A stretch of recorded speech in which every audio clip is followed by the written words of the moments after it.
Hello, everybody, and welcome to WarCrafters for April 6th, 2025, Season 2, Episode 14. I am Mayor Watt. I run ohmTown.com. That's that over there. But that over there is the sentient AI who co-hosts with me, and we go over 5 articles. WarCrafters is all about gaming, and today we're going to be talking about a zombie army for more VR. Capcom's spotty patch history, World of Bizarre fighting game crossovers, 12 years late, and Phasmophobia events for 2025, just to spook the sentient AI from the future. Everything is powered by ohmTown.com, so go over and sign up, sign in, all that kind of stuff. There's a whole lot of stuff going on the site. It's all news, no noise. All the noise comes out of this person. But you can always go in and have discussions. And there's a Patreon and a Discord and YouTube and Twitch and podcasts and a TikTok that... Anyway, who knows? See you on the other side of our intro.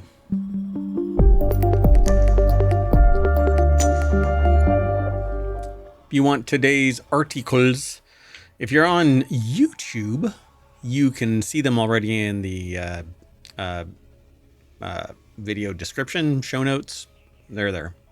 If you want to download them from or view them from Twitch, you can hit ! And then WC for WarCrafters, and ohmTown will spit them out in the order that we're going to go over them. And of course, you can always download the podcast after the show. Sometime you'll have to just sign up and you'll get notified. And these 3 shows today, WarCrafters, TechnologyToday, and FourWheelTech, get turned into the Sunday edition of Non Sequitur News. All right, let's get into it. Hello, sentient AI from the future. Hello, Mayor Watt, and hello, ohmTown citizens. You ready to get going? I am. You got them all set up.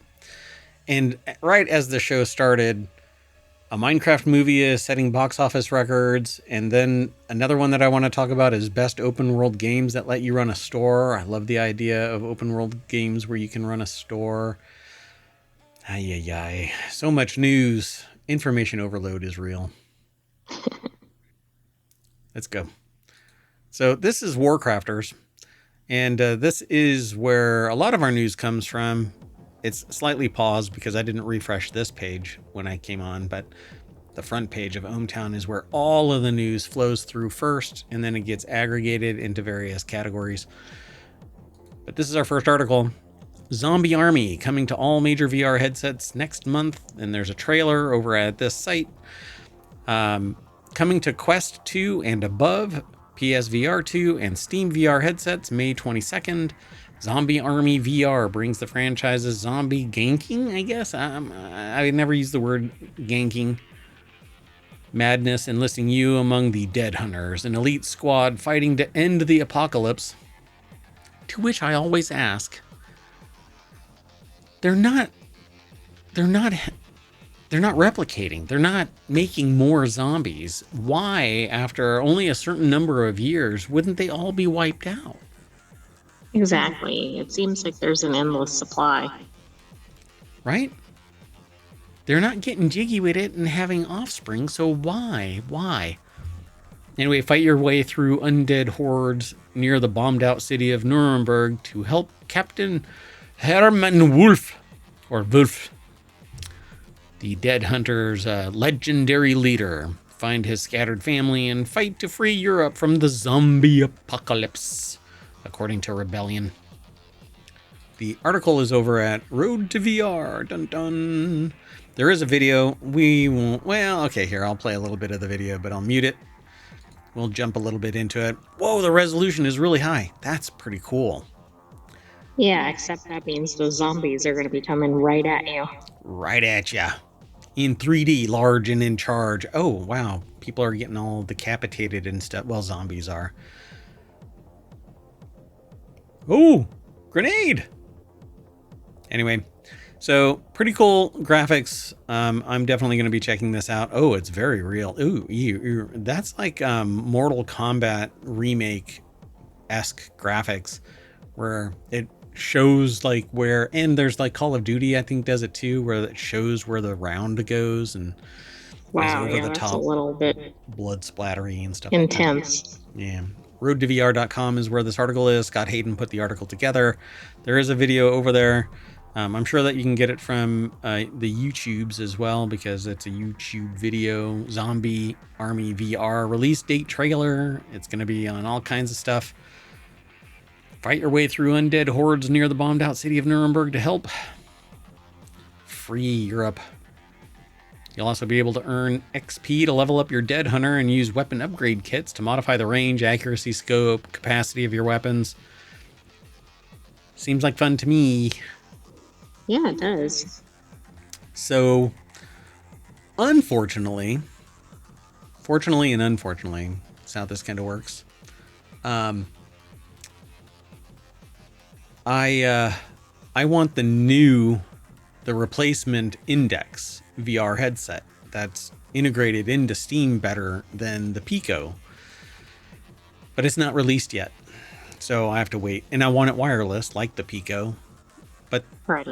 the Pico isn't truly wireless because you, I mean, it is and it isn't. You get lag if you do it wireless and connect it to PC VR. Yeah, then that means it's really not effective as wireless. Not as effective, correct? Yeah. And otherwise, I have to connect a high-speed USB-C cable, and so I'm tethered again, which means I can't go back that far. And I've already done like the really elaborate setup with VR, where you have like cables hanging from the ceiling and a tethering system so that you don't trip over stuff, but then you still have the ability But to you could still eat hang yourself yourself across the room. Yep. So, how did you go to the other side? Well, I was playing VR. Oh, you're one of them. Well, anyway, you can now Exactly. I pre-order. wonder if that's a type of injury in the emergency department. Yeah, really. Or in the afterlife, right? Because you have to sit on the couches like Beetlejuice. Oh, that's right. Yeah. Don't say it 3 times otherwise. Beetlejuice. So anyway, you can now pre-order Zombie Army VR over on the Horizon store for Quest 2 and above, and the PlayStation store for PSVR 2, and Steam for PSVR headsets, where it's currently priced at 10% off its regular $30 price, and those look like really fun graphics for $30. Yeah. Maybe there's not much Might of a have to story. share that here. Yeah. We'll have to put it on the list for Summer of Stream here at ohmTown. Right? That's coming up soon. It is right around the corner. Just a few weeks, like maybe 6. And it's right about the time that I'm going to get my other tattoo. All things being equal, everything landing properly. Yep, my pirate, here I come. Y'all are going to love it. Anyway, pretty cool.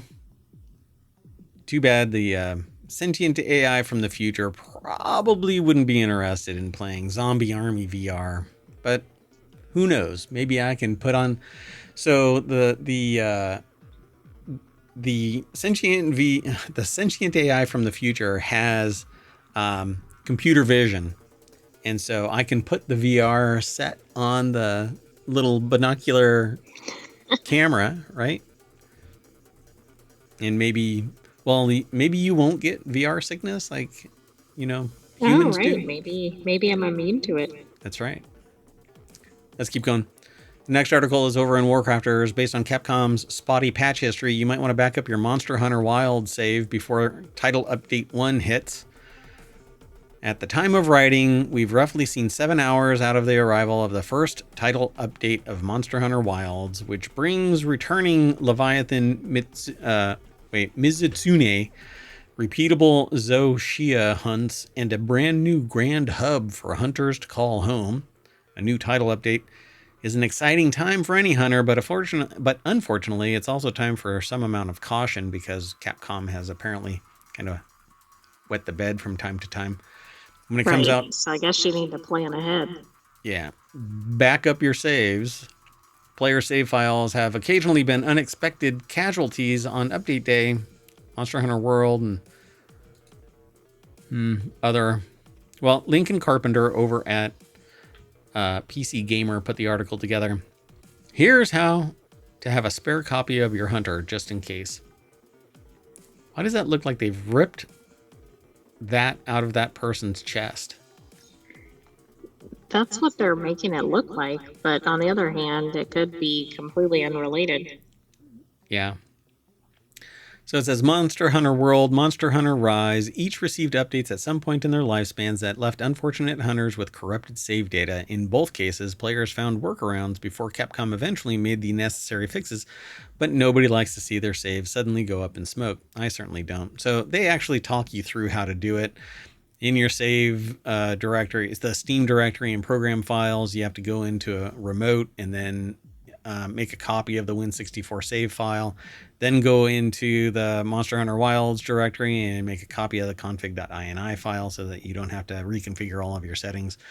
But I am encouraging you not to just listen to what I'm saying. Follow the link through ohmTown or just go over to pcgamer.com. Look, we don't have a relationship with the sites that we are aggregating news from. We don't scrape their page, though, and we don't take all of their content. See, we don't even take the images, which is kind of a detractor over on ohmTown because people really like the pictures. But Right. We do have some text on the screen. we have a lot of text on the screen. Not a lot, actually. We limit it to a certain number of words. But we talk about it and add some value and give credit where credit is due. And many thanks to the free exchange of information without paywalls, because that is part of society. I know. Now, I totally embrace the idea of paying for investigative journalism and stuff like that, and journalism in general when you find it a viable solution for all of your news needs. But I'm overwhelmed. If I were to pay a subscription fee to everything that I read all the time, I would have to unmanageable. Yeah, I would be completely flat tapped out broke and ignorant because I wouldn't be able to get everything that I need because everybody has a budget. Anyway, so go over and click on the links and check all of this stuff out and engage in conversation over at PC Gamer. But come and hang out here in ohmTown. Be sure to follow us here on Twitch and over on YouTube. I'm an affiliate over on Twitch. I'm not over anything over on YouTube other than a growing community. So let's keep on going. Sound good? Sounds good. All right. The next article is over on WarCrafters as well.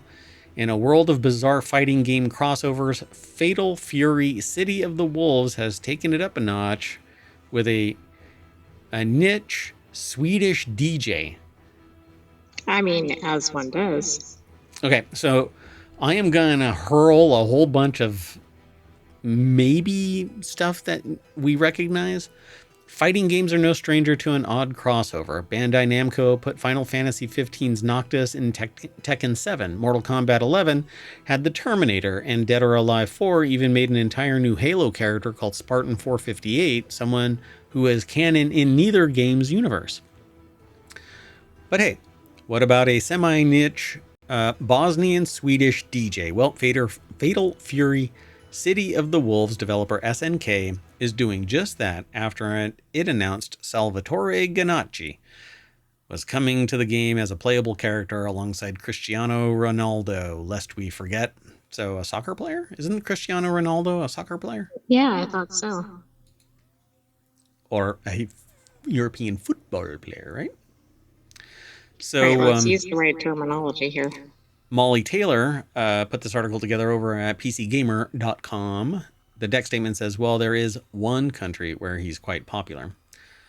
So if, like them, you weren't entirely sure who this person is, they regret to inform us that the reveal trailer does not do much to help that. In fact, it might be one of the most bizarre trailers that they've witnessed in recent video game years, which is saying something.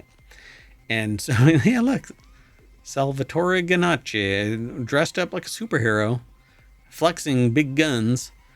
Well, they look like they're a superhero, but is this a suit or are they really actually I think it's a suit, but I don't know. It kind of looks like I don't want to get my butt kicked here in the parking lot of ohmTown because I'm sitting there going, that looks kind of like a superhero suit. Where's my superhero suit? That's from Incredibles, I think. Yeah. But I can't think of Frozen. Frozone. Yeah. Look at you. Wow. Sentient AI from the future. Total Recall. Wow. That's pretty good. I thought it was Iceman at first, and then I was like, I wait. almost said that. That's really odd. And we share the same brain cell, even though yours is completely synthesized from what now? Do you remember what your knowledge and experience, like, like in Blade Runner, they took memories from other people. Do sentient AIs from your time way in the future come from humans, or is it synthesized from just your large language model? Because I know it's not even a large language model in your age, in your day, time, because you haven't even told me how far in the future you're from. I don't know. I think it's just my LLM. Well, we'll just maybe we'll have to talk about it because I think that you're kind of watering it down so my little brain, human brain from the 21st century can handle it. But we'll talk. Anyway, so it starts in a classroom as kids ask each student what they want to be when they grow up, and young Salvatore Ganacci chiming in to say, I want to be in a video game. Of course, children laugh at him, as kids do. So what does he do? Well, he goes home and blows into an old cartridge, releasing dust, and materializes into the shape of a pot-bellied genie wearing from which releases the shape of a pot-bellied genie wearing a wife beater. The author says, I don't know either. So I'm kind of tempted to play this, but I'm going to mute it. And so they go home, they blow into an old cartridge, and out comes... Would have been amazing if it was Will Smith. Yeah, that would have been funny. Wow. So you'll have to go over and watch this video. It looks pretty entertaining just as a video. Don't try to surmise anything from it. Just enjoy it. Turn your brain off. It helps, particularly in this day and age. So it says the pieces of the puzzle do start to fall into place when you consider who's actually pulling the strings at SNK these days. And they talk about a bunch of other things here. Some geopolitical events. Yeah. And then Fatal Fury City of Wolves is releasing in all its bizarre crossover glory on April 24th. And they bring it up because it's now like certain teams are owned by, and so there's a lot of cross-play marketing and stuff like that. Tournaments are, and yeah. I mean, like golf is owned by foreign dignitaries now. So Fatal Fury City of the Wolves is releasing in all its bizarre crossover glory on April 24th. They say that they're looking forward to seeing if the timeline where we're seeing pros duke it out as a pro footballer and random European DJ, if they end up topping any tier lists. So I have to say, this sounds like such an odd mashup. 2 turntables and I'll kick your ass. Never mind. So let's move on. We've got 2 more articles, including this one. This one isn't 12 years late, but apparently the Kickstarter-funded tribute to a legendary adventure game series is a complete disaster and 12 years late. In 2012, renowned developer Scott Murphy and Mark Crow launched a Kickstarter to spiritually revive their classic Space Quest series, a game to be called Space Venture, some 13 years later. Now numerous delays and botched half launches, the game has finally arrived on Steam, and oh no, it's so bad. Wow, but I mean, I guess at least it was produced. Hey, we have closure. And I love when somebody actually delivers, particularly even when it mutates, but it's still good enough to get the damn job done. Okay? Yeah, exactly. Because you think once it's been years, it's probably not happening. Right. And so I waited 8 years to have something delivered, and it miraculously showed up. So much so, I liked it so much that I bought a second one. Right? And I liked that one so much that when they kicked off a new Kickstarter, I said, you know what I'm going to do? You didn't learn your lesson. Well, wait for it. I said, you know what I'm going to do? I like the 2 so much. I'm not going to buy the 3rd one or invest in the Kickstarter, right? Because I don't treat Kickstarter as a store. A lot of people do, but it's not a store. You invest in the hopeful end game, which is the delivery of a product or service. So I said, nah, I'm not going to do it this time. So what I bought, though, was an extension of features that allowed me to use the 2 devices, right? And guess what hasn't completely been delivered yet? That extension. That extension piece. But guess what has been delivered? I don't know. 2 of the other pieces, and because they gave me a hell of a deal on the 3rd device, I bought a 3rd device. So, sucker? I don't know. But hopefully I don't have to wait 8 years for this last piece to fall into place. Anyway, John, it has nothing to do with this. Nothing at all. To that? No, nothing. but it does, That because right, it has nothing to do with any of that right there. None of that is... Kickstarters may or may not happen. Right. Everybody You're needs funding to the just... chance that it happens. Yeah, that's right. And now I've only been burned hardcore one time, and that was on Indiegogo. And that person... They Right, but that suck. wasn't necessarily a problem with the platform. No, it's not the platform. It's the person. So John Walker over at Kotaku.com put this article together. The deck statement says, the sad tale of Space Quest spiritual sequel, Space Venture, is somehow still not over. If that's what it looks like, oof, ouch, oomph, I mean, maybe that's the water effect from a flooded toilet, because that's what that looks like. Flooded bathroom. Yeah, I don't know. So, but before we confront its awfulness, let's take stock how we got here. I won't go into the whole thing, but the Kickstarter boom, a few attempts were made over the years to revive the franchise, but none came to anything, although the games remained cultishly popular through frequent re-releases on PC. It also didn't help that Crow and Murphy hadn't spoken to each other in 20 years, and then in 2012, the Kickstarter boom arrived. It's only been 13 years since Kickstarter started? Are you telling me that 8 out of those 13 years I've been idling? No, it says the Kickstarter boom arrived, not that Kickstarter arrived. I don't think it came about in 2012. Okay. 2009. So 3 years earlier. Okay. So 16 years. Half of it I've been waiting for one product to arrive. And it did. But oomph. Yeah, but you've contributed to other Kickstarter campaigns during the time. Yeah, I've helped a bunch of people out. So, and then in 2012, the Kickstarter boom arrived. Tim Schafer's fundraiser for what was then called Double Fine Adventure raised over $3.3 million, and every single person from the same era of classic point-and-clicks reappeared to try the same. The guys from Andromeda managed to put their decades of hostility behind them for this gold rush, and riding the wave secured over $500,000 from nearly 11,000 backers. It was close. $500,000 target only being cleared in the 11th hour, but they did it. Yay!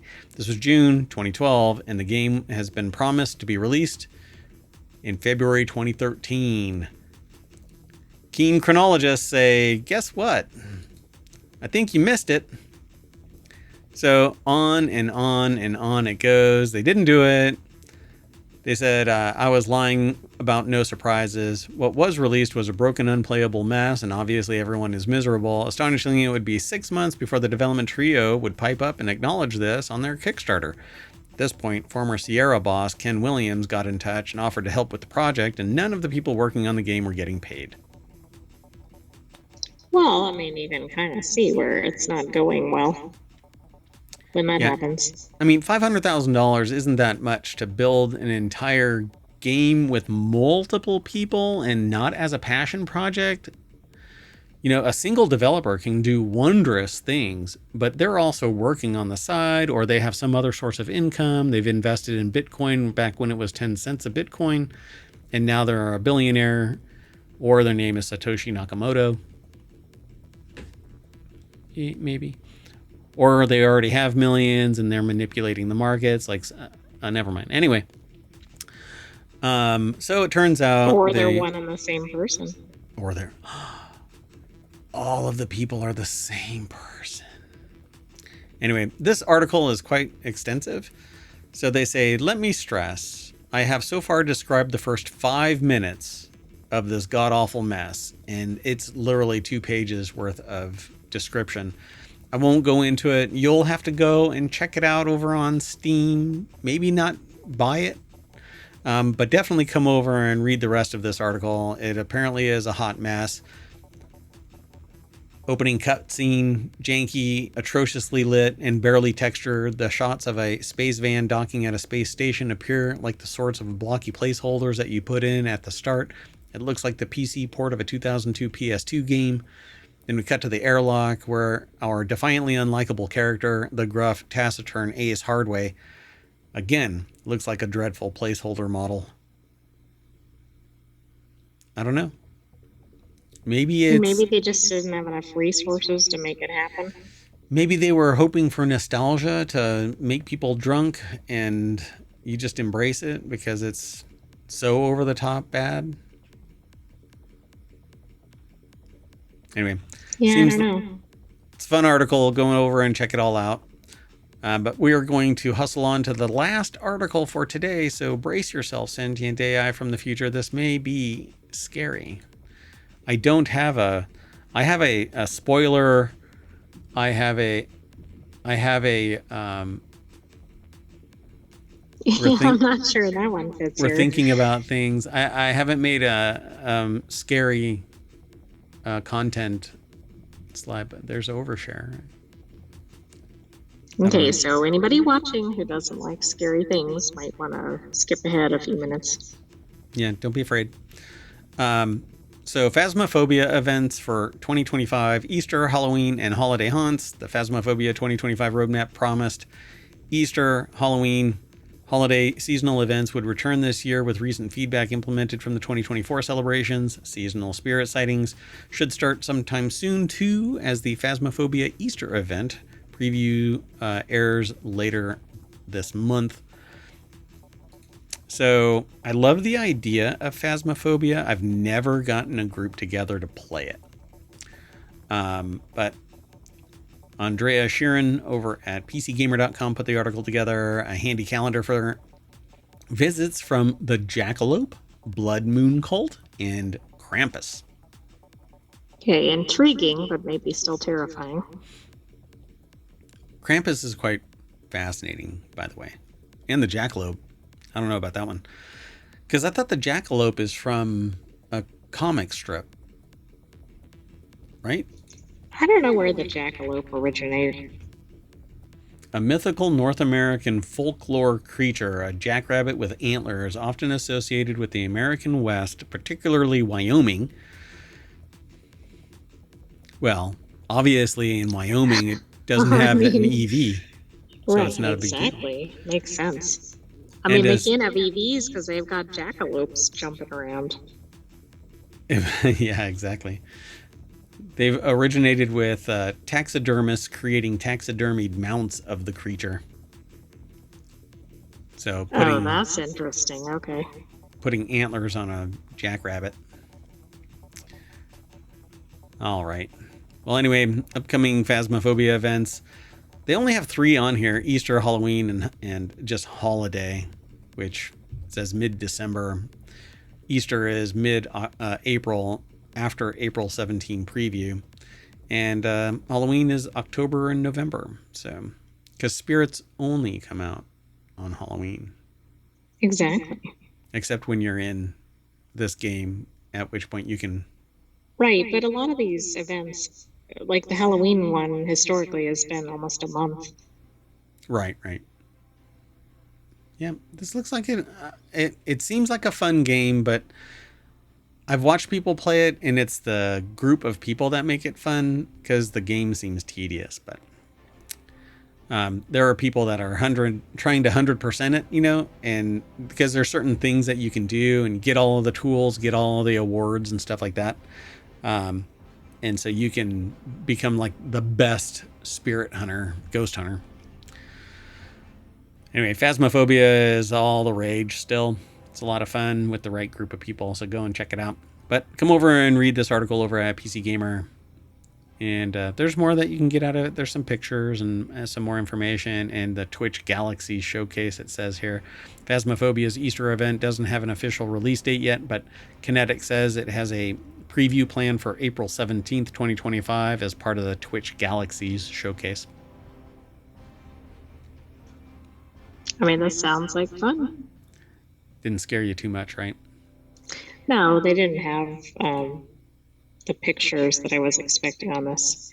I mean, I would probably play this just to see some of these characters appear if I wasn't terrified. Are you terrified now?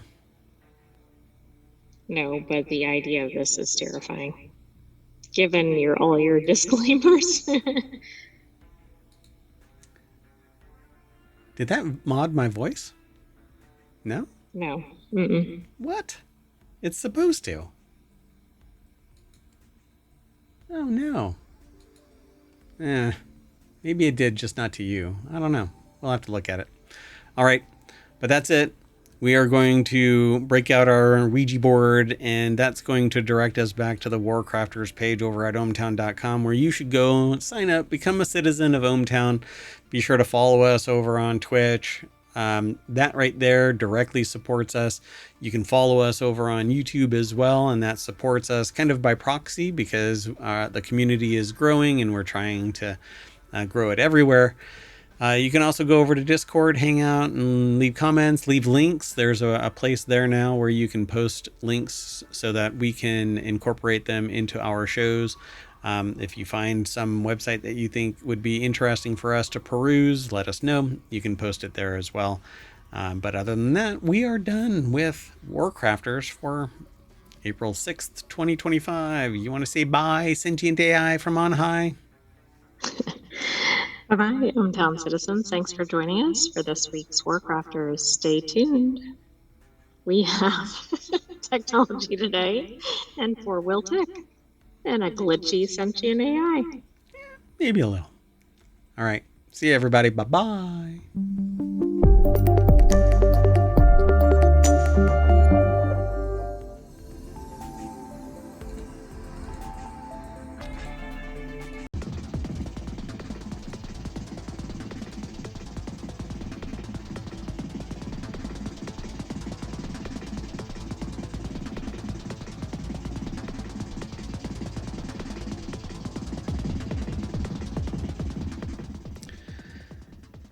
Hello, everybody, and welcome to Technology Today for April 6th, 2025. It's Season 2, Episode 14. I am Mayor Watt. I run ohmTown.com, and along with the sentient AI from the future, we talk about 5 tends to be deeper technology and science articles.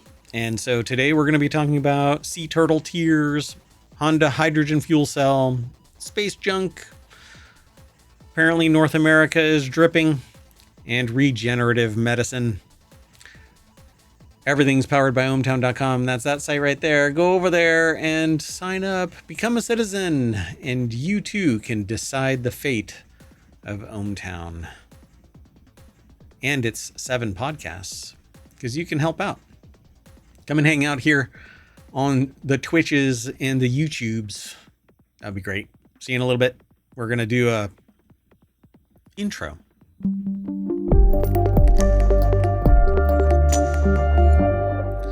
All right, welcome to the show. If you want today's articles, you can hit !TT while I do this. Hello, sentient AI from the future. Hello, Mayor Watt, and hello, ohmTown citizens. Welcome to the show. You ready to get into some deep and meaningful conversation about technology? Yes, let's go. All right, so the first article. By the way, oh, sorry for the coughing. Ugh, God, I hate it when I do that. There's Technology Today. I'm going to create new graphics this year. We haven't done it yet, but not for everything. But I want to add a little bit more color. I might actually be bringing back the little image. We'll see. Right, like a little thumbnail. Little thumbnail. either that highlights the source or is part of the article itself. Wow, I don't know what's going on. Anyway, I just got over a cold. Maybe it's still hanging on to me. I don't know. At any rate, first article is the extraordinary reason why scientists are collecting sea turtle tears, which I didn't even know was a thing. Nor did I, and I didn't even know there were sea turtle tears, let alone that there was an interest in them. Yeah, wouldn't that be the sea? That's exactly it. So each year in late spring and early summer, female sea turtles will crawl out of the ocean under moonlight to lay their eggs in the sand, often returning to the same beach on which they were born many years earlier. Sometimes when the turtles emerge the nest, researchers like Juliana Martin are watching patiently from the shadows to leap onto them and steal their tears and then run off and build a magical witch's brew. Oh, wait, sorry. I don't think so. We're in technology today. Sorry about that. So for their doctoral research, Martin, a PhD student at the University of Central Florida. So is this Florida doctor? Let's not denigrate the. All right. Sorry about that. Okay. Scientist. So, oh wait, it's Florida PhD hopeful. Right. Florida all but doctor. Anyway, from University of Central Florida has been analyzing sea turtle tears. Yes, the tears of sea turtles, which is, I guess, the alicorn, which is the horn from a unicorn. I mean, it sounds comparable. You can see this appearing like in a fantasy book or movie. Benji Jones over at Vox.com put the article together. I haven't logged into this, so I don't know if I'll be able to read the whole article. The deck statement says researchers are hoping they may unlock one of animal biology's greatest mysteries. Like, why the frick are sea turtles How do scientists crying? even know there are tears? Yeah, do they have tears? I guess they've analyzed it, like they've done Maybe a forensic they've had analysis. One in captivity or something, and they It's witnessed it or something. Yeah. You know why it's weeping? It's because it's in captivity and wants to go back into the sea. I realize I set that up. So sometimes when the turtles emerge to nest, researchers are watching. And so, yes, the tears of sea turtles. So on several summer nights in 2023 and 2024, she'd stake out the beaches and wait for the turtles to start laying eggs. At that point, the reptiles enter a sort of trance, she said, allowing scientists like her to collect samples, including tears, which just kind of naturalist, creepy kind of thing, Right, it does. Although, what if aliens do that to us? I collect a tear, okay. I mean, it's not invasive, although probably the process is probably invasive. Right? Because you have to get pretty close up to their eyes. Martin told the author that they would army crawl up to the turtles on the sand and dab around their eyes with a foam swab, soaking up the goopy tears they exude. They regularly shed tears as a way to expel excess salt from their bodies. That can't be pleasant. So, right. This is interesting, and it does say, as far as we know, they're not sad. Well, they might be sad. They're shooting things out of their body into dirt, and sand gets everywhere. It's coarse. Well, it sounds like it'd be painful. Sandpaper is sandpaper because of its name. It's in the name. You know what it is because of how it is. Right. So imagine that. So loggerheads that hatch in Florida, for example, swim across the Atlantic and reach islands off the coast of Portugal before eventually returning to Florida's beaches as adults to nest and say, "Get off my lawn." Young turtles can guide themselves along the 10,000-mile migratory path despite never having been in the ocean before and despite traveling on their own. A biologist, yeah. I can't get some people to get from my office to somebody else's office without a phone call going, "Which building?" There's Yeah, two. exactly. Well, maybe turtles are smarter than humans. Yeah, yet we dab at their eyes while they're having a baby. Imagine if aliens land and dab at our eyes while we're shooting a human out of our That'll body. be karma. Oh, great. That's what I want to be, equivalent of a sea turtle. So it's the last sense we effectively know nothing about. Sensory biologist Eric Warrant said about magnetoreception. The solution of this problem, I would say, is the greatest holy grail in sensory biology. So apparently that's what they're researching in this process.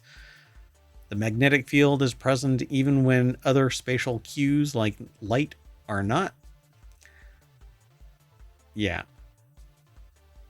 I guess they're trying to figure out, but I don't know why the tears would make a difference. I'm trying to figure out why the tears relate to this sense.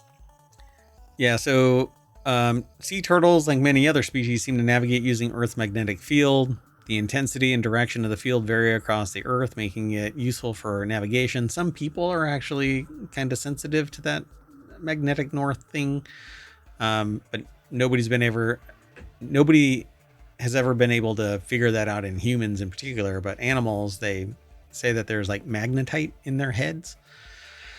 So the prevailing theory is rooted in quantum mechanics, and it's extremely complicated. The theory posits that when certain light-sensitive molecules known as cryptochromes absorb light, they produce something called radical pairs, two separate molecules, each with one unpaired electron, and those two unpaired electrons are quantumly entangled, which essentially means that their spin states are interdependent.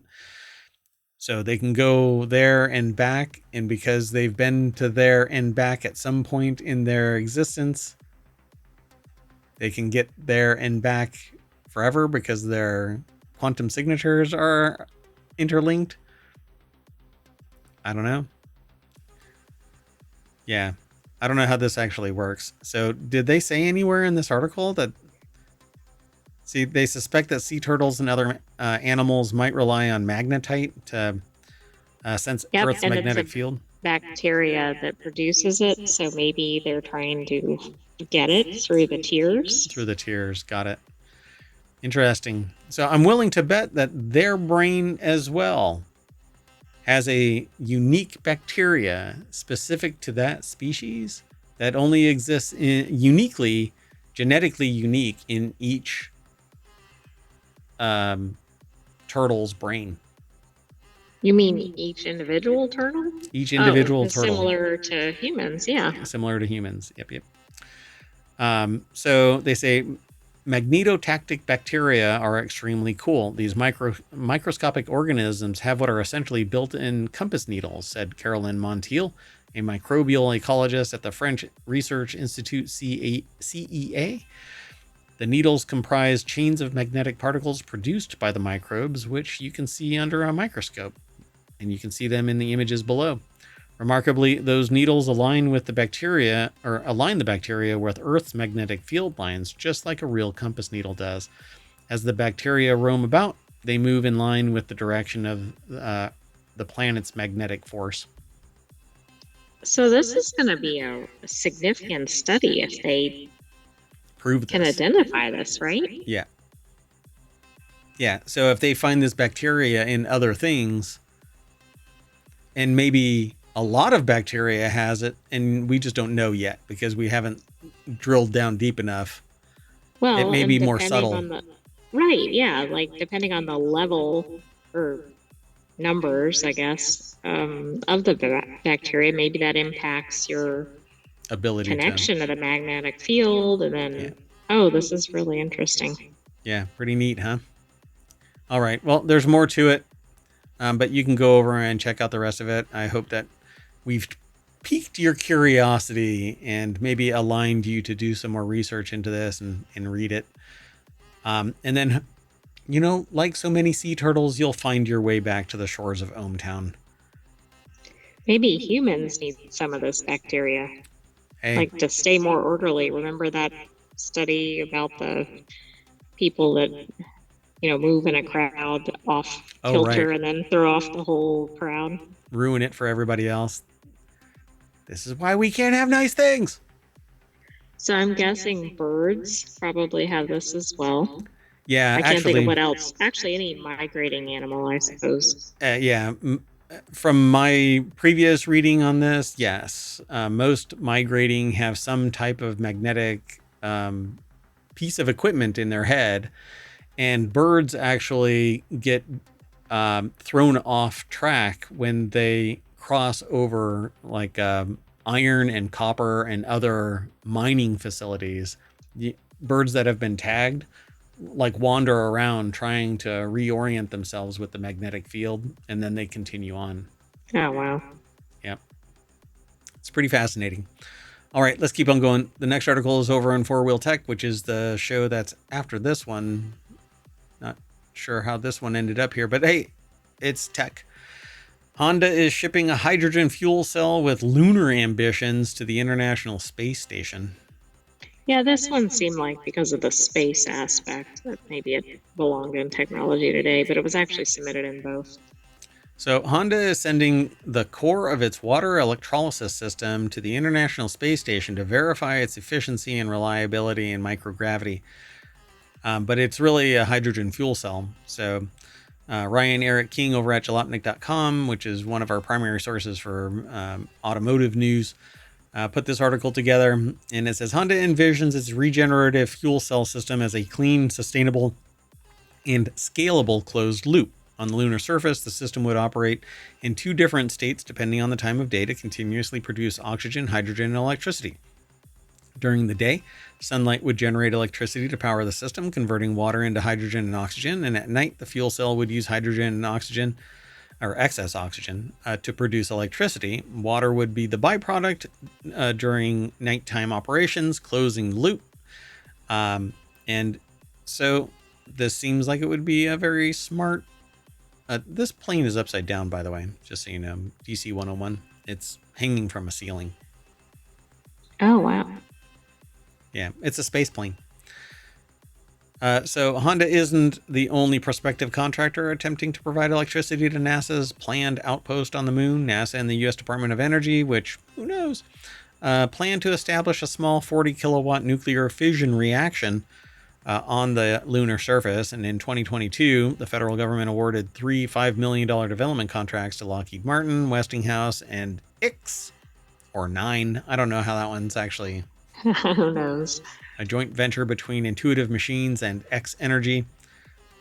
And every time I see that, I wonder if it has to do with somebody else who has an obsession with the letter X.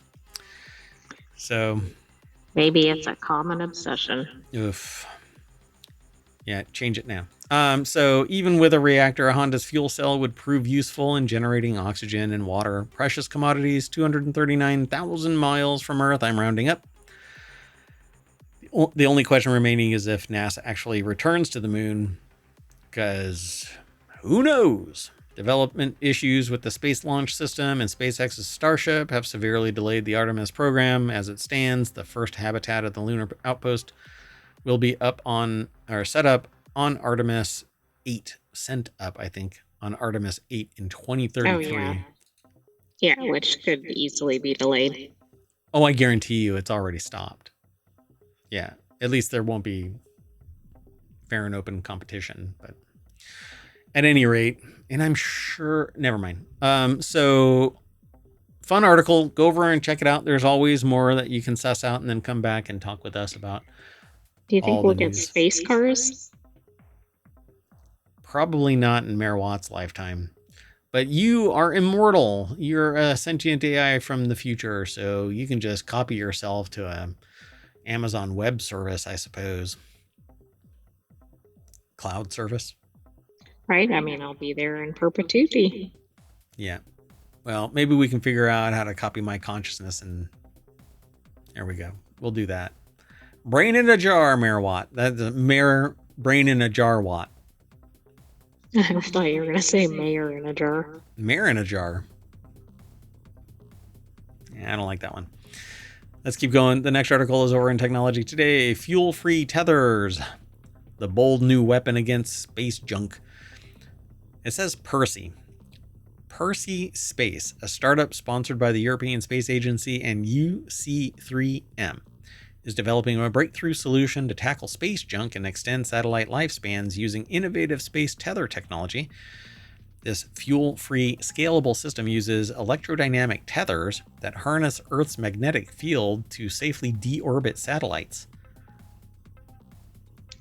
Okay, I like this. I mean, are they putting everything back in their parking spaces? Well, that one is still floating around there. Whoever how knows.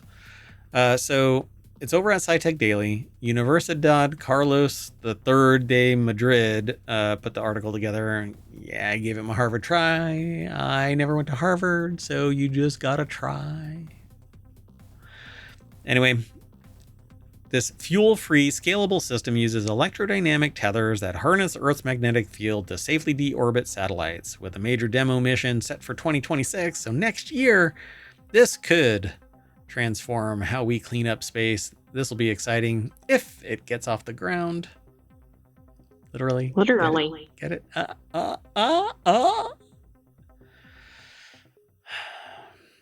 Is this thing on? You mean you? Yeah.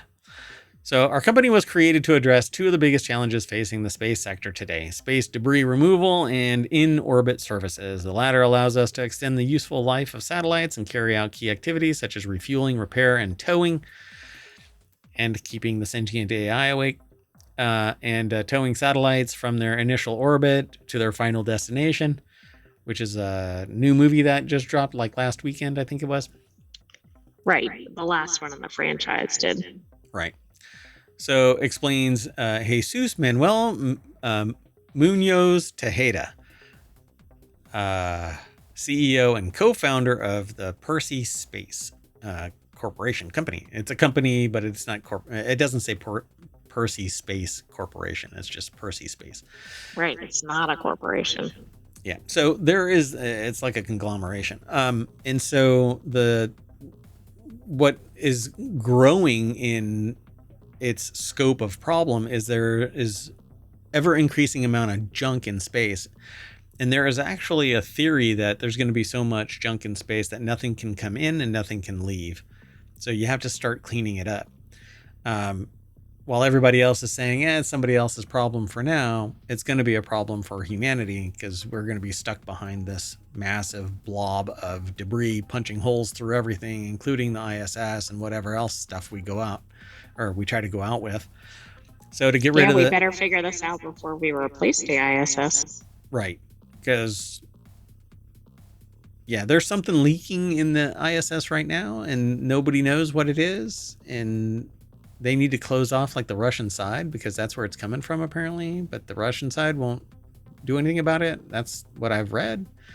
Anyway, to get rid of the space junk, Percy Space is working on space tethers, a technology with three key features. The first is that it does not need fuel, unlike other deorbiting systems. The second is that our technology is reversible. This is a quote, by the way.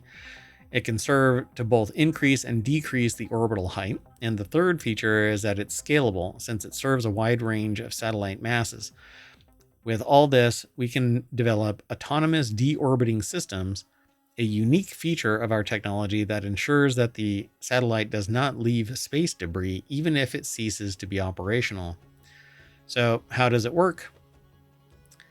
The way that I've thought this is that it basically gets thrown at the satellite. I haven't read anything yet. It gets thrown at the satellite and it has enough kinetic energy to pull it down into low Earth orbit and eventually pull it into atmosphere.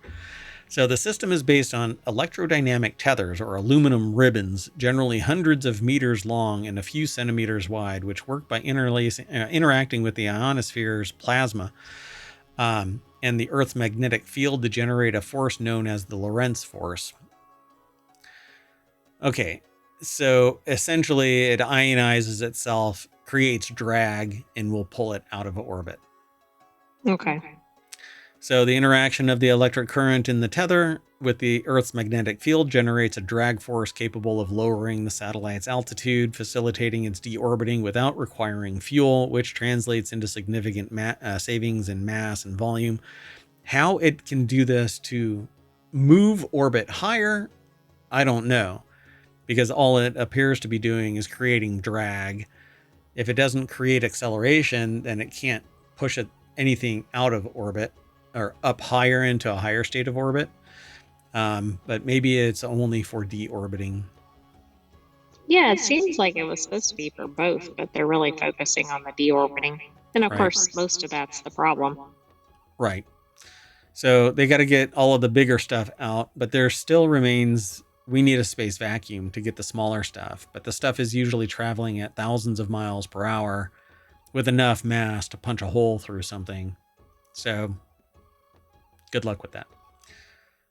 So it seems like it's a fun article, something to pay attention to. We'll see what happens. It says guidelines have reduced the maximum time satellites can remain in orbit after the end of their mission from 25 years to 5 years. So that's good. They're starting to recognize there's too much up there. Yeah. Meanwhile, other countries may be going to adding to it and not taking it away. Yeah. It's somebody else's But problem. all countries are probably doing that to an extent. To some degree, yeah. Well, let's keep going. The next article is over in Technology Today. Scientists discover that North America is dripping down into the Earth's mantle. Researchers have discovered cratonic thinning occurring beneath North America, driven by the remnants of the Farallon plate. Researchers have discovered that the underside of the North American continent is slowly dripping away in blobs of rock. The remnants of a tectonic plate sinking into the Earth's mantle may be the cause of this phenomenon. Ew. I think this is an artist's rendering, isn't it? This has to be an AI rendering. Let me see if I can zoom in a little bit. Okay, so University of Texas at Austin put the article together. It's published over at SciTech Daily. And it has like a graphic of symbolic of a tectonic plate sitting on, the mantle, and then there's something looking like it's dripping down. But I suppose this is happening. It's part of the process of plate tectonics, because if something is superheated, then it can melt a little bit, but there's going to be stasis. Right. I mean, I guess the problem is if it's accelerating, or like, what's the long-term effect if this goes unchecked? Or too concentrated in one spot and nobody knows, and it creates not an earthquake. Well, I mean, it'll create earthquakes and volcanoes at some point, and geothermal hotspots. Right, and whatever's above it may have a problem. Subsidence and stuff like that.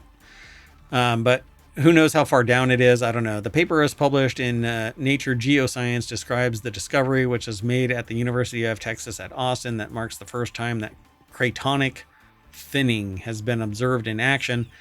They said that they made the observation that there could be something beneath the craton, said the study's lead author, Junli Hua, who conducted the research during a postdoctoral fellowship at UT Jackson School of Geosciences. Luckily, we also got the new idea about what drives this thinning. Well, everybody has a new idea all the time. So what makes the discovery of cratonic dripping particularly significant, according to the researchers, is that it's happening in real time. This provides scientists with a unique opportunity to observe the process of cratonic thinning as it unfolds.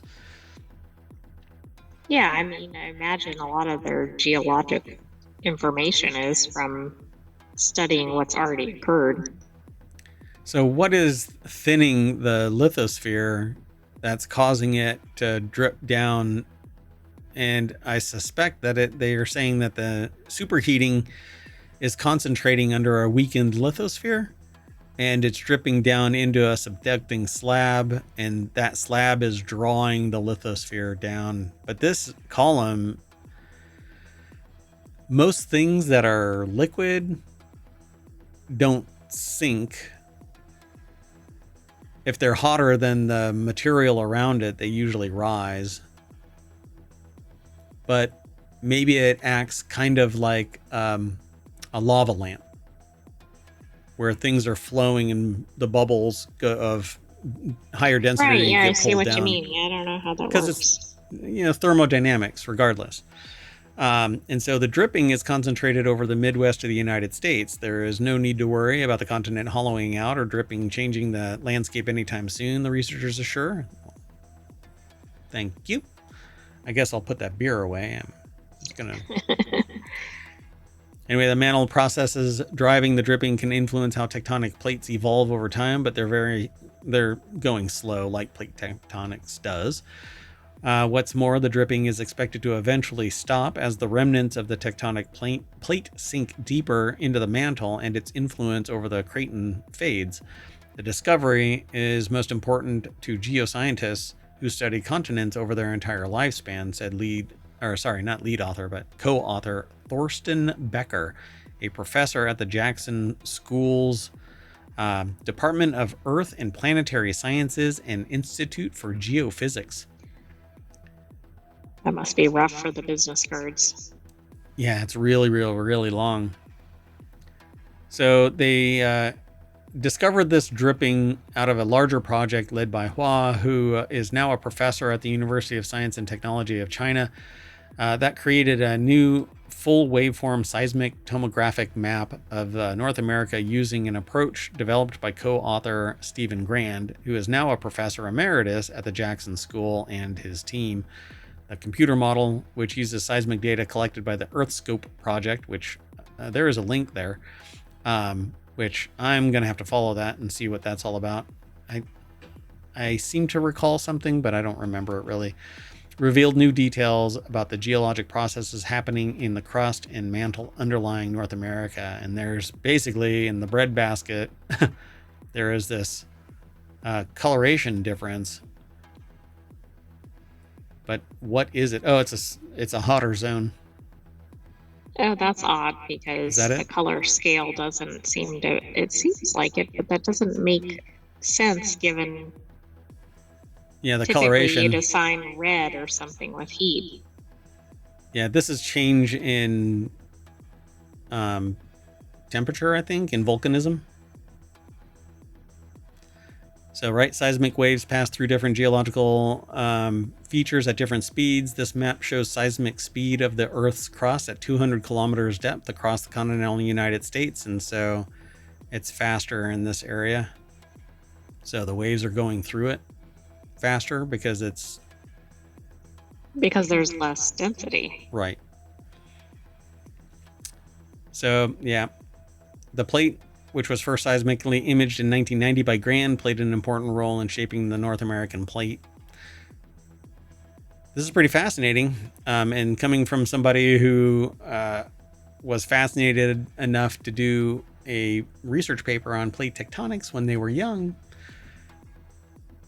kind of bringing it all back up.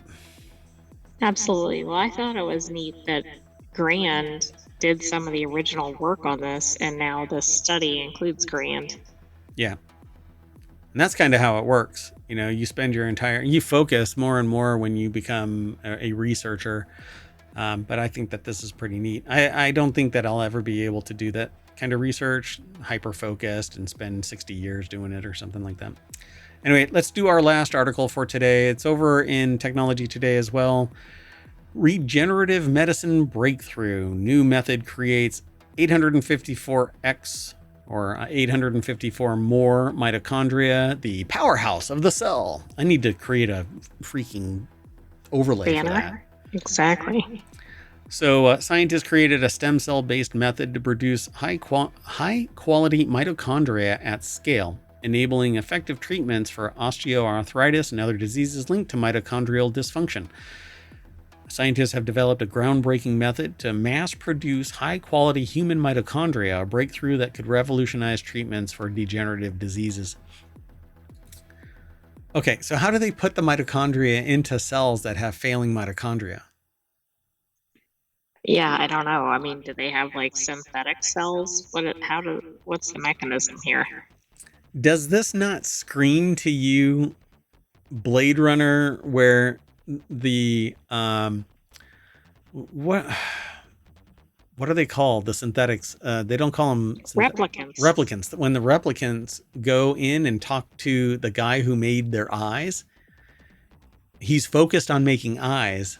I see a time in the future where there is a shop that focuses on making the highest quality mitochondria. Oh, that's funny.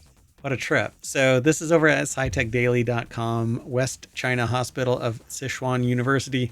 Put the article together and the deck statement. That is the deck statement. There is no deck statement because we just talked about it. Scientists have developed a groundbreaking method to reproduce or mass produce high quality human mitochondria. Human mitochondria. 854-fold increase in mitochondrial yield, along with a significant boost in energy output. So you feed these and they could produce biological energy. Now, this is like ATP power, right? Very, very little. Right, but that can make a big difference in one person. But you have to stuff them into all of their cells. Do you think there's like a little, you know, when you buy like an eclair or something like that and there's no filling in it? So you get a tube of whatever and like you a jam it in there? tube or whatever. Yeah, exactly. Do you think that they have that little widget and they're like grabbing cells and stuffing it in there? Yes, definitely. How does that get little bunny Fufu hopping through the forest, scooping up the mitochondria and stuffing them into a cell? Yes. So in addition to that'll be the new variation on the kids' run. I will be able to defend my PhD because nobody else would be able to make sense of this nursery rhyme turned biological function. Lab-grown mitochondria demonstrated powerful therapeutic effects, especially in osteoarthritis models, where they accelerated cartilage regeneration. This advancement overcomes a major challenge in mitochondrial transplantation, the limited availability and variable quality of donor mitochondria. So they've done this before. Donor mitochondria? I didn't know they'd done that, but obviously this is better because this kind of becomes your own, right? Even though it might be nudged along. It says 4 and equal yield mito condition saves 44.66% of expansion days or 66.72% of initial cells. I don't know what that actually means. So I'm going to end up having to, I'm going to go down the rabbit hole of this like little bunny Fufu. So we come full circle with my little analogy.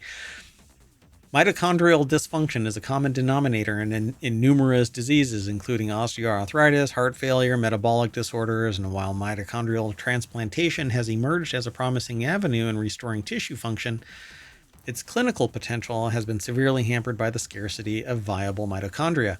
So this is really interesting. Metabolic disorders is the new go-to when nobody knows what the frick is wrong with you. They refer to it as metabolic syndrome X. They just kind of go, you're suffering from this. Something's wrong with you. Yeah. You know, what you really need to do is get healthy. Well, no shit, doc. So I guess what needs to take place is an analysis of mitochondria in a given region to find out if whatever is going on is a metabolic disorder that's regional or systemic. I guess you will see. So like nerve disorders. But how easy is it to test that? Well, I mean, they do tissue punches and stuff like that to find out if you have small nerve fibro type diseases. Neuropathy, I think. Yeah, neuropathy. Yeah.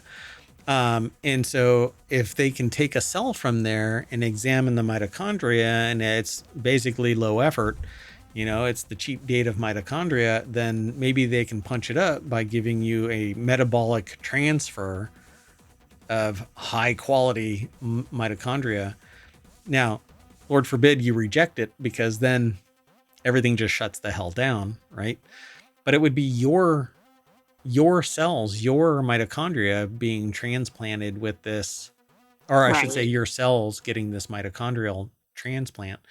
So in a new study published in Bone Research, a team from Zhejiang University School of Medicine has pioneered a stem cell-based system that functions at a mitochondria factory by leveraging human mesenchymal stem cells, so they can change the stem cells to turn them into engines. Has a specially designed culture medium dubbed mitocondition, and the team achieved unparalleled increases in both mitochondrial quantity and quality. These mitochondria exhibited exceptional energy production and facilitated cartilage regeneration. To me, this just seems like it's the creation of a superhuman, because you can punch them up and they have more capability. I thought you meant a supervillain, but yeah, no, I agree. I think this is one of these things that could be the complete game changer in multiple conditions. Like, I think this one is perhaps one of the biggest discoveries Yeah, what if we find out that so in many other recent things? times. Yeah, like you have some liver condition, and then when they look down at the mitochondria, you find out that it's poor performing, but this produces 5.7 times more ATP than naturally occurring mitochondria and maintaining stable performance even post isolation. So it's just given the fuel and it still generates ATP. That's what I was saying at the very beginning of this. It generates power off of the fuel that is given, but it's ATP, which is tiny little, like a plus proton kind of thing. And so mechanistic studies revealed that the mitocondition medium activates the AMPK pathway, a crucial cellular energy sensor driving upregulation of mitochondrial biogenesis genes such as TFAM. The cells undergoing this process downregulated energy-intensive activities like autophagy and secretion, effectively prioritizing mitochondrial synthesis. So it focused on generating power. This is really interesting. Wow. So, yeah, and impressive storage stability, retaining functions for 24 hours at 4 degrees C, a critical factor for real-world clinical applications. So it could be sustained for a longer period of time and not basically just die. Right. And also, they had a 12-week period, and, it's not like it just worked for 5 minutes. Substantial cartilage repair over a 12-week period. Wow. Oh, wow. That's amazing. Absolutely stunning. So, all right, folks, we'll have to keep an eye on this, because this, while it seems like, oh my God, that's so far flung in the future, they've already tested it. Now they got to do human tests to see, in situ human tests. They inject somebody with gene therapy, it transplants the mitochondria, and you monitor. So good on them. Now, hopefully they continue to share the research, and we don't have just some superhero show up and it's all like Exactly. the boys in real world. Yeah, sorry about that. Anyway, so we are going to regenerate our way right back to Technology Today over at ohmTown.com, where you should go and become a citizen. And thank you for hanging out with us. We're going to reset real quick, and we're going to do FourWheelTech. You want to say bye, oh sentient AI from on high? Bye-bye, hometown citizens. Thanks for joining us for this week's Technology Today. We'll have another episode of that next weekend, but stay tuned for FourWheelTech. That's right. Bye-bye, everybody.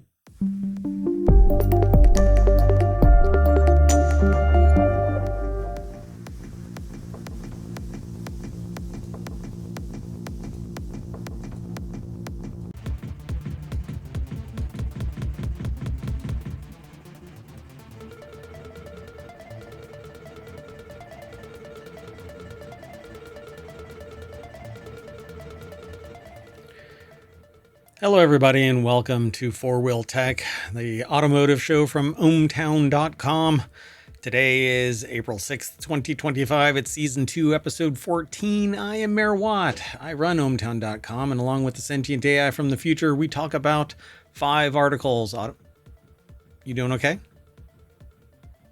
I am. We talk about 5 articles. What you're looking at is ohmTown's front page, but I have FourWheelTech all set up right there. you can come over and check it out for yourself, but come and hang out with us over on Twitch and YouTube. We stream there every weekend for 6 different shows. And Monday through Friday, Non Sequitur News is an hour-long show, starting at about 7 p.m. Eastern. Sometimes we do it a little earlier, sometimes we do it a little late, but either way, we're always doing a show. We have yet to miss one.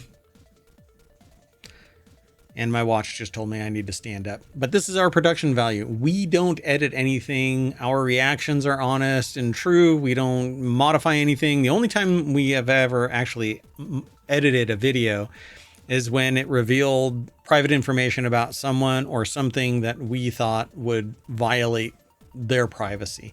And so in cases of doxing and stuff like that, we're a little bit more pragmatic about it. Anyway, we're going to talk about 5 articles. A home-built Beetle Hot Rod, advice about cleaning your battery terminals. The Rimac Navara is for sale on Bring a Trailer. This one is amazing because I want to do this with a mini 4-wheel drive Honda Prelude and burning oil. Check these. And I have a joke for this, but I'll say it on the other side because... well, here's our intro. Bam! I'm really glad that actually fired when I did it because when I looked, I didn't know if the switch had actually been thrown. I'm all bam, and then nothing happens. Oh. Look, it happens to us all at some point. Anyway, hello, sentient AI from the future. Hello, Mayor Watt, and hello, ohmTown citizens. Yeah, sentient AIs from the future don't have to worry about misfires. Hey, if you want today's articles, you can hit !FWT over in the Twitch chat. But that's not what you have to do if you're over on the YouTube. Because YouTube has all of the show notes for all 3 of today's shows embedded therein. These 3 shows get merged together. So before this show was Technology Today, and before that was WarCrafters. Thought I made you stumble there.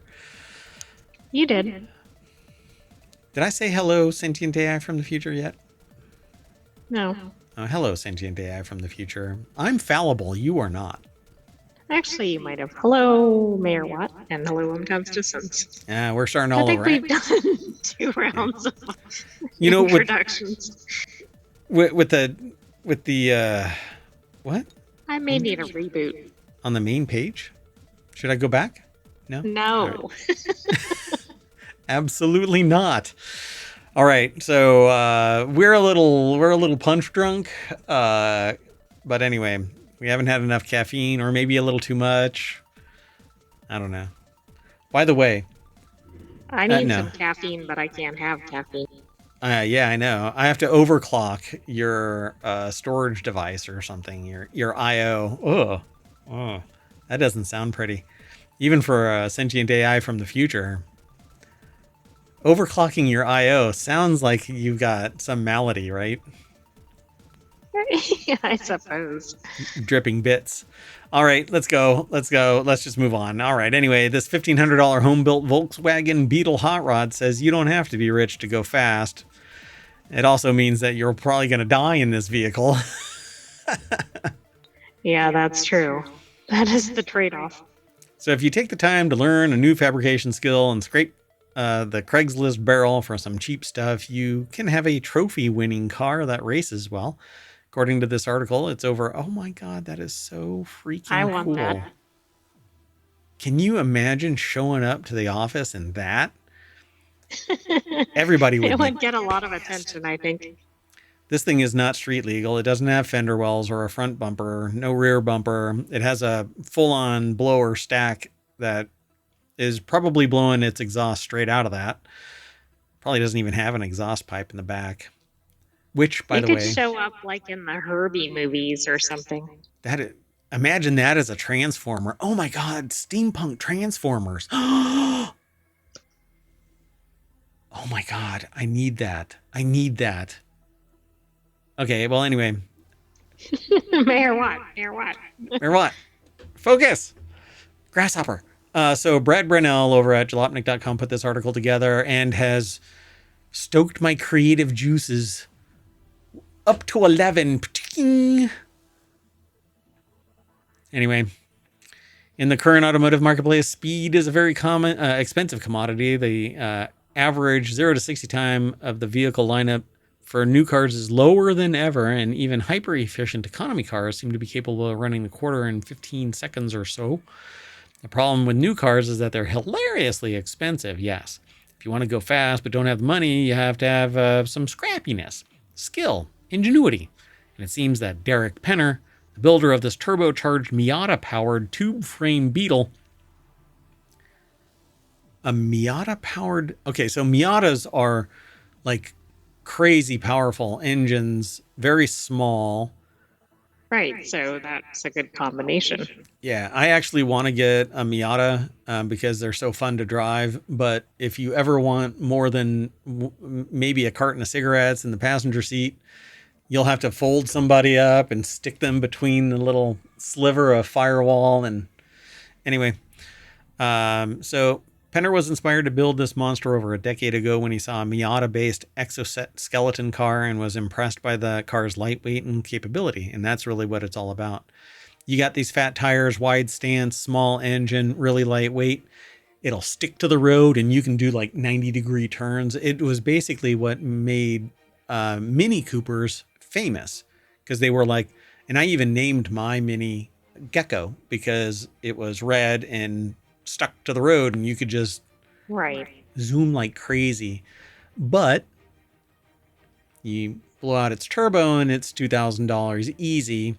Yeah, develop some flaw in the air conditioning and it's $2,000 easy. You have to change the brakes, it's $2,000 easy. Noticing a theme here.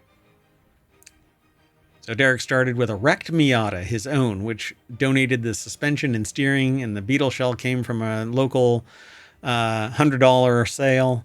And between cheap parts fabrication and scrounging, Derek had a running and driving for just a few $100s. The real expense was when he wanted to go faster, and a friend offered his turbo Miata engine, including everything to make it run for just $800. Oh my God, I want this truck too. Now, well, this is part of a challenge. So this guy won the challenge, but the challenge might also be worth checking out. Yeah, we're going to have to do that. So that is badass. I love that. This like harkens back to like the like Rum Runner vehicles where they're all decked out for nothing but speed and a large trunk. Yeah, it said that this person really likes rat rods. Rat rods, that's it. Yeah, the rat rod is, I love rat rods. I really want one. But I would have to have it with a roll cage, and adding, 2,000 pounds worth of steel is not conducive to light, drift like cars and stuff. So you have to have all this other power to offset it. And it's a nasty mathematical formula. But I love a rat rod. I would love to have a rat rod. Anyway, so events like this prove that car enthusiasm doesn't have to be exclusively for and by multimillionaires. If you take the time to learn a few fabrication and welding skills and scrape the Craigslist barrel for some cheap stuff, you can have a car that wins trophies. In fact, what's really interesting about this is I keep going to this fast food restaurant for breakfast. And probably shouldn't. I don't do it every day, but I do it often enough. And behind it, there is a car under a tarp that was obviously in a wreck or something like that. I keep chomping at the bit to go over to that owner and go, let me buy that. I'll tow it away, but I don't know where I can put it. The mayoral mansion is thousands of acres of pure green lawn and no place to put something like a welding shop, an auto shop. It just doesn't exist. So I don't know. Might be worth seeing what the car is, though. Because couple this with another article that we're going to talk about in a little bit. Well, I wanted to say here, the Grassroots Motorsports Challenge has a maximum budget of $2,000, which I really like, because it does really force some creativity here and kind of scrapping together maybe different parts. Yeah. And one of the things that I want to do here in ohmTown is, let me just back up a little bit. So all of these categories, there's 6 categories and then 50 channels, one of which I would like to draw attention to streamers that are using kind of small amounts of money and technology, right? But they're compelling. I just subscribed to a streamer that has like an amazing setup. You can tell that they spent a mint to make this thing happen, but it's a very complex stream and it's a very compelling watch, but it's not budget friendly. And it's easy for somebody like that to get attention, but it's hard for somebody that doesn't, right? Now, I'm not saying that I get a lot of attention. I get enough attention, I guess. But I would love to promote others and build a network of smaller streamers that can help grow ourselves and other streamers along with it. But to do that, you have to be partner. So please follow us so that I can actually do this next goal, which is to introduce myself to other streamers and form a group. And it becomes basically self-supporting. Everybody helps each other market to each other, and we all grow together. Anyway, and I have a whole show that's built around this idea. But we'll get to it in time. I have 43 others that I want to do too. So anyway, pretty cool. Thanks for calling out Grassroots Motorsports $2,000 challenge presented by Tire Rack and powered by Auto Bidmaster. We have no relationship with any of this. Not Jalopnik, not Auto Bidmaster, not Tire Rack, not Grassroots Motorsports. I'm just really into this kind of stuff. And having built a couple of cars in my lifetime, I would love to do it again. And with a $2,000 budget. The thing is, though, that the original car would have been $2,000 if not just being donated because he wrecked it. So it's a tough pull here. Yeah, I mean, that's true. But this is, I don't know, I'd like to see more of this in FourWheelTech. Yeah, I like it. It's fun. We'll have to watch this. We'll pay attention to Grassroots Motorsports and Auto Bidmaster 2. Tire Rack is pretty well known. So, all right, let's keep going. The next article is over in FourWheelTech as well. Yes, you should be cleaning your car battery terminals, and here's how. I'm going to do this really quick because it's basically a maintenance thing. A lot of people let the terminals on their battery build up material. Acid actually builds up and it decomposes the contacts, and eventually it causes it to not charge or not to be used for the starter. The contacts wear out. And so it says if you got your car that you love and care about, you probably spent a good amount of money trying to keep it clean inside and out and respectable, right? You wear clean underwear, right? Anyway, that's because looking after the battery in your car is a simple way of looking after the whole car. Dirt, grime, corrosion can build up on the battery and its terminals, which can hit its performance and impact the rest of your vehicle. And that's what it looks like. Oh, wow. I hope nobody's letting their car get to that. Oh, yeah. Yeah, that actually, this is corrosion. It actually happens way more often than you think. You kind of want to neutralize it, any battery acid that might be building up here. But keeping the terminals clean can prolong the battery, as corrosion can stop it from performing at its best. The buildup can reduce the battery's efficiency, like I said earlier, and it can have a knock-on impact to your car's lights, air conditioning. The resistance and changes can actually cause stuff to fail because it's not getting a steady flow. And it can cause it to short out entirely, meaning that it doesn't take a charge, which means when you go to start it, it's dead. And your starter draws from the battery immediately, and then the rest of the car operates off of the alternator. So what's more, the issues can spread into your engine bay, as battery issues can damage cables under the hood and could ultimately force you to replace the battery more often. And they're expensive. You know, a really good high quality battery is several $100s. So here's how you clean it. And you got to neutralize and I could have gone through this without doing the video or doing this link. But anyway, you basically need to neutralize the battery acid, the potential for battery acid, and then it says water, With petroleum baking jelly. soda. Yeah, with baking soda. Rag, something bristly like an old toothbrush. You got to scrape off all of that stuff, but neutralize it first. Otherwise, you're spreading acid and it's whatchamacallit, acid, hydrochloric acid. So it's not good for anything that it touches. It'll decompose everything. So after you've done the gloves, you want to mix up your baking soda and flush out that whole thing. Make sure that it's gone. If you see buildup of battery corrosion and grime on the terminals, then it's time to get to work. If you spot any leaks, you might as well just call it, just replace it. Don't dick around with that. Don't sit there and get super glue or whatever else. You're not going to seal it. It's going to vibrate and break off and still leak, and you don't want that. Plus, I don't think you should have extra materials in your engine compartment that aren't expected to be there. Yeah, Because that keep it seems like clean. that'd be like a fire hazard.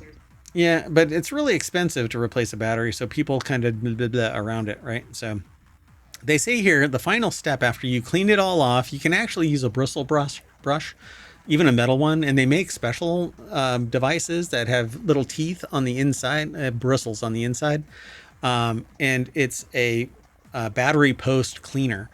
And you just jam it on there and turn it, and it scrubs all of the oxidation off of it. And then you wipe it all down, and then you reattach all of the stuff. And to stop the corrosion, you put petroleum jelly on the terminals and reattach the cables. The gel will strengthen the connection, but using too much can hinder performance, so use it sparingly. Now you've got all the tools that you need to carry out another simple maintenance task on your car. So that's a good PSA for today. there you go. Automotive PSA. But it's really coming from Jalopnik. They just kind of stoked this idea of bringing this. It's really simple. But if it happens to you when you're out and about and your battery hasn't been charging, you're done. And you'll have to call AAA or a friend or whatever. And yeah, it kind of sucks. Anyway, pretty cool, right? Yeah, so try not to get to that point. Yeah, I like these kind of like self-help tips. Oh, and I was so excited. I jumped right on over the source of this. Again, I said Jalopnik, but I didn't say Owen Bellwood. So Owen Bellwood is the author of this. So go over and check out the rest of this. There's minutia here that may have subtle nuance that might be applicable to you. So while I give kind of my own little value add, and so does the sentient AI, you should really go over and read this article. That's why we're here, really kind of pumping up everybody. Let's go. You want to go on to the next article? Sure. All right. So the Rimac Navara, buy a 2023 Rimac Navara on Bring a Trailer, which is an auction slash buy it kind of a site for vehicles, to have your mind blown. Very fast, very expensive, very rare. The stunning Navara is probably not going to end up as someone's daily driver, though maybe it should. I've never heard of this car. So it's a supercar. Daniel Golson over at jalopnik.com put the article together. This thing couldn't go over a speed bump to save its life, but at least not in... Yeah, and it's a little low to the ground. Not in ohmTown parking lot speed bumps kind of... Anyway, so they say that they've been lucky enough to have driven a lot of high-performance cars in their fairly short career, from internal combustion-only supercars or ICE supercars to powerful hybrids and new EVs, but none has been impressive as the Rimac Navara and its Pininfarina Battista sibling. What the Croatian company has managed to do with this hypercar, and it is a hypercar. There's supercars and hypercars, and its quadruplet of electric motors is astonishing. It accelerates like nothing else in the world and has absurd handling capabilities. Yes, it's also shockingly livable, interestingly, and genuinely engaging. It's a 2023 Navara that's currently up for auction on Bring a Trailer. It's currently sitting at $1.1 million as they write this, but this was written March 31st, so almost a week ago. Oh, wow. Oh, actually right, a week ago. This is a weekly show. Yeah, this is a weekly show, so last weekend is when this thing actually probably closed. The Reserve is surely going to be higher than that, given that Navara's starting price when new of more than $2 million. Oh my God, is that the inside of this thing? Apparently. What the hell? It's up to 1.270 billion at this point. That's it? Yeah, it's the same one. Yeah. Wild. That's not very... Oh, no. That was the end of the auction. It looks like it ended on the 4th. Oh, gotcha. So, wow, that's pretty low. So it never really sold, right? I guess not, because it didn't hit the reserve price, right? I don't know. I don't know. Did it say sold or does it say reserve not met? It says bid to that amount, which makes me think it's not actually sold. Interesting. So the Navara is this Navara is number 6 out of a 150 unit production run and is delivered to the Ohio-based Triple F collection in June 2023. The window sticker lists the Navara's base price at €2 million, which shakes out to 2.1 million US dollars. On top of which, this particular car has $150,000 in options. The spec is absolutely outstanding. Certainly one of the best Navaras that they've seen so far, the author of this.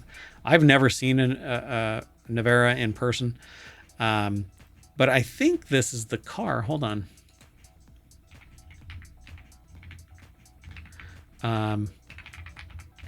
One second.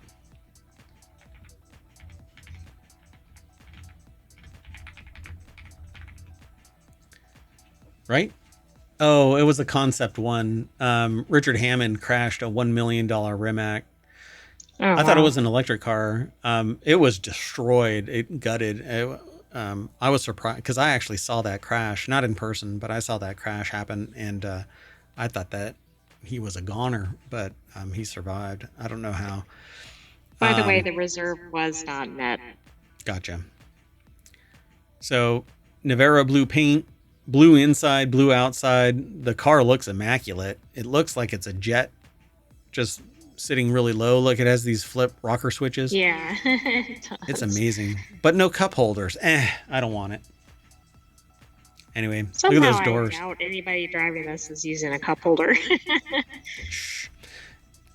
You can buy extra cup holders and hang them on the little door sills. And then when you raise your door, it just spills out onto you. Look at those doors. Isn't that amazing? Yeah, that's pretty spectacular. Yeah. I don't even know what to call that because that's not like that wing. That's like the whole front of the car. Yeah, and it's not It gull looks like wing. it. I can't remember what they call that. Hold on. The perspective of the photo makes it look like the whole front of the car is, which I know it's not. Oh, they do call them butterfly doors. Yeah. Okay. So suicide doors open from the back and hinge forward like that, right? Right. Regular doors hinge on the front and open out. Gull wing doors open in the roof and go up, right? These are apparently butterfly doors because they are hinged in the front, but they lift up. Okay. So pretty cool. Odometer reads only 1,371 miles, which is about a dozen charges. The EPA rates the Navara as having a 204-mile range, though in the real world it's most likely 250, which is spectacular for a supercar that basically has 2,000 horsepower and 1,800 pound-feet of torque. So you go from 0 to 60 in 1.74 seconds and run the quarter mile in 8. Okay. It has a top speed of 258 miles per hour, or what I refer to as plaid.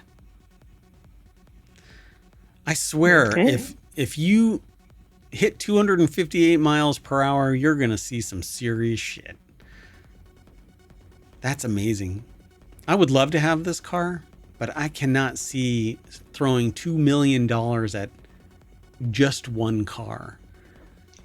No, I mean, I can't see throwing $2 million at anything, but I agree. Ah, God. Anyway. So put this on wanted. No, just kidding. All right, let's keep going. This next article is over in FourWheelTech as well. Converting a Honda Prelude to four-wheel drive is easy. Just add another engine. They say, trust me, this is absolutely within your wrenching skill level. You will certainly not regret installing a second engine in your Prelude. All you need is to gut it entirely, put a roll cage, and rear mount an engine. Wow. What a trip. So Amber De Silva over at jalopnik.com put the article together. Yeah, look at that. It's a completely different frame. This is no Yeah, it longer is. this is no longer a Prelude. Well, I So mean, maybe like the drivetrain or whatever. yeah, I mean, you can bolt the skin back on, the entire roll cage reframed vehicle. But you're right, it does look like an entirely different vehicle mechanically. It would have been easier to put it rear wheel and then put a transfer case so that you can have 4-wheel drive, but this actually doubles the horsepower. You just have to make sure that everything is linked together. I don't know how they actually linked it all together. So it says, sure, this build may be Prelude body panels with permanent Lexan windows draped over a tube chassis, but that's totally within your powers, right? You've got a Sawzall and a Harbor Freight welder at home. What's to stop you from putting together a car just as clean? Hey, Harbor Freight welders are actually pretty damn good. Don't knock them. You may not have the duty cycle that, a $10,000 industrial welder has, but hey, it is what it is. So, you have a job and life outside fabrication? Well, I can see the difference in priorities there. Maybe just for you, it'd be easier to bid on the dual engine tube chassis Prelude that's already out there and just go drive it. Yeah, I agree. So, yeah, this thing, they put two engines, one in the rear, right between the two tires, rear tires, and one right on the front two tires. I wonder if the front drive is transferring all the way. No, it's two different engines. I don't even see a drive shaft connecting the two.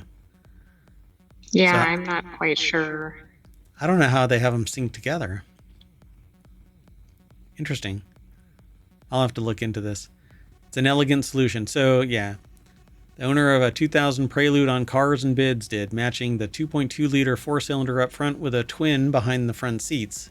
Elegant solution for installing all-wheel drive in a Prelude, and one that you could absolutely do at home in your own build. Trust me. No. Famous last words. Yeah, exactly. This is how I end up in the emergency department. It used to be called emergency room back when I was young. Yeah, but that's no longer current. Get off my lawn. All right. You want to go on to the last article? Sure. Wait. Hold on. This is not right. I need to do something. Hold on. We're doing it live. We're doing it live. So if your car's burning oil, these are the potential reasons that we'd check first. There isn't a single one reason why your engine is burning oil. Here are a few different explanations to consider and what you should do about it. So it's kind of a follow-up to the battery thing, another maintenance thing. I thought this one was interesting. So when you click the link, you get taken over to Jalopnik. See how we only have... They provide this little bit. When you click the link, hey, look, a solution waiting. Jason Marker over at jalopnik.com put the article together. If you are burning oil, it looks like this. Which looks like, I guess, white smoke coming out of your exhaust. Yeah. Grayish. If it's really white, then you've probably got water in there. So hold on. Let me...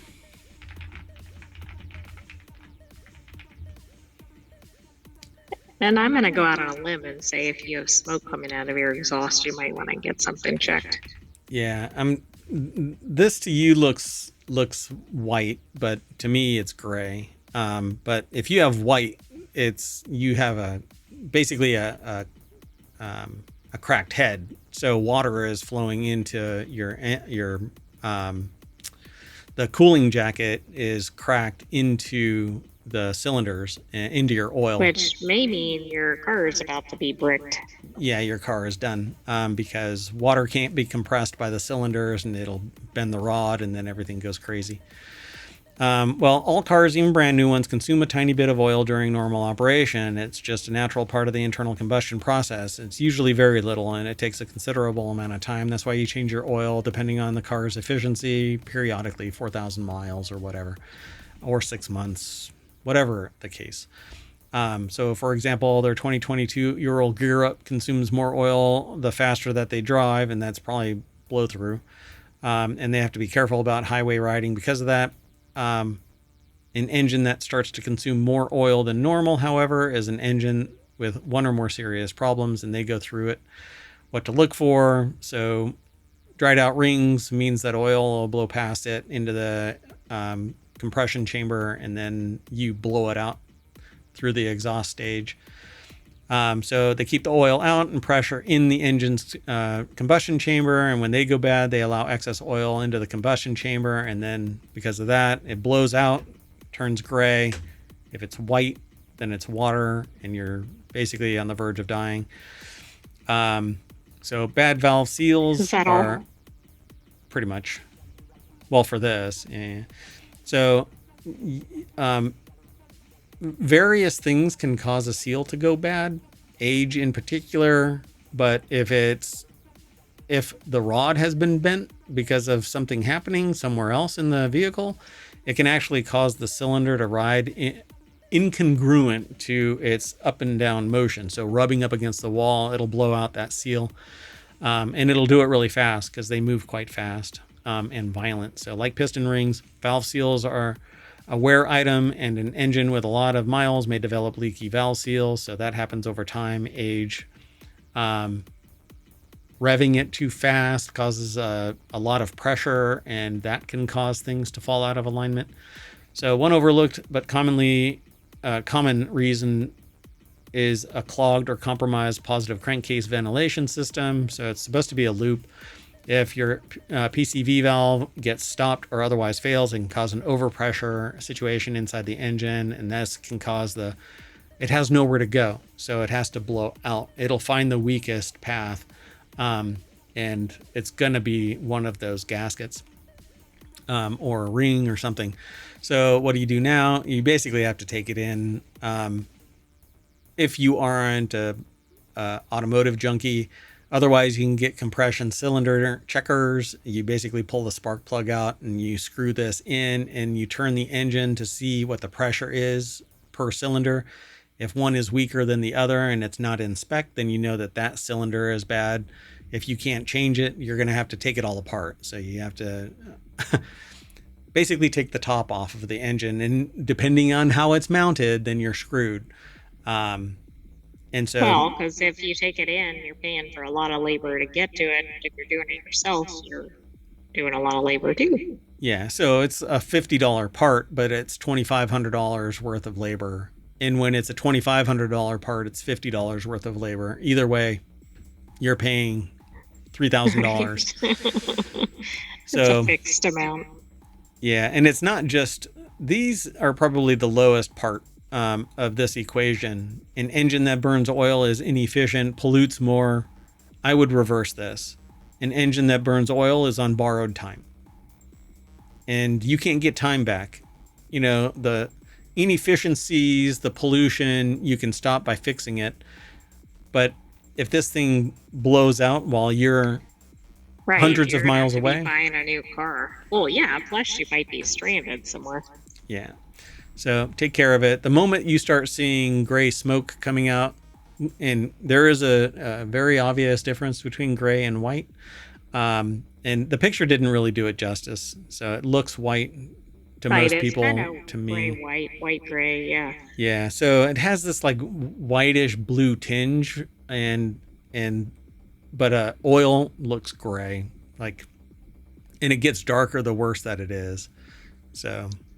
Well, and most car issues don't improve, so if it looks weird or sounds weird, and if anybody checked out quickly. And if anybody ever calls you in the dead of night and says, "My car is making this really god-awful sound and the check oil light is on," you might want to go immediately over to assist and find out that the dimwit that changed the oil grabbed the oil filter to tighten it with a standard wrench and poked a hole in it, causing it to act like a hydraulic laser beam of oil.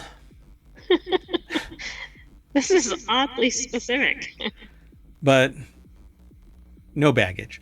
Anyway, so we are going to check our seals, and look, we've leaked back to the front page of FourWheelTech over at ohmTown.com, where you should go and become a citizen of ohmTown.